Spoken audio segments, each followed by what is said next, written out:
Minus 40, if your car starts, is pretty incredible. Hi, I'm Colin, and today we're here to talk a little bit about batteries.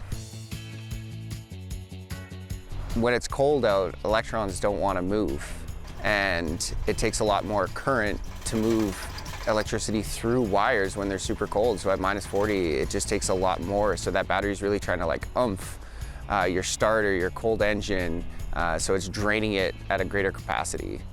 After minus 30, that's when we start to get really sporadic and inconsistent things happening to your vehicle. It's almost like chance. I get new vehicles that their batteries don't work. I have old vehicles that have been running for 10 years that somehow the battery is still good. If you're parking inside, obviously it's going to be warmer, even if it's not a heated garage. That 15-degree difference, so inside your garage versus outside your garage, makes a massive difference. If you do a lot of short trips, like 5 to 10-minute trips at city speeds, that's not giving your battery enough time to charge, because your alternator is charging your car while you drive. Going for a long drive definitely charges your battery up fully. So this is a block heater. This is the part that heats up, and it heats up in your coolant, and then the plug goes in this end, and this is screwed into your engine block.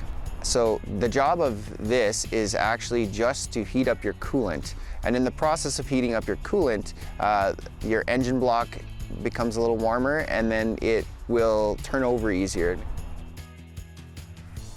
So that's actually a tough one.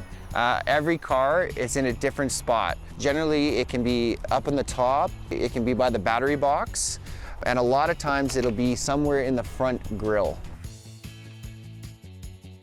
You can always check your owner's manual.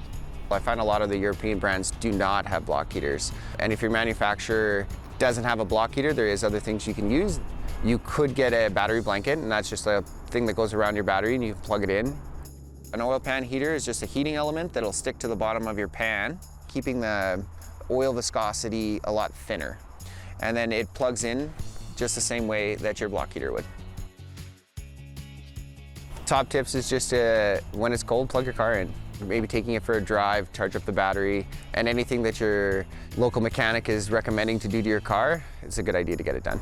The other thing you can do when it's really cold out is actually shut all your electronics off right before you start the vehicle. So shut your fan off, shut your radio off, shut any draws on the vehicle off, and that might help get your car started in the wintertime.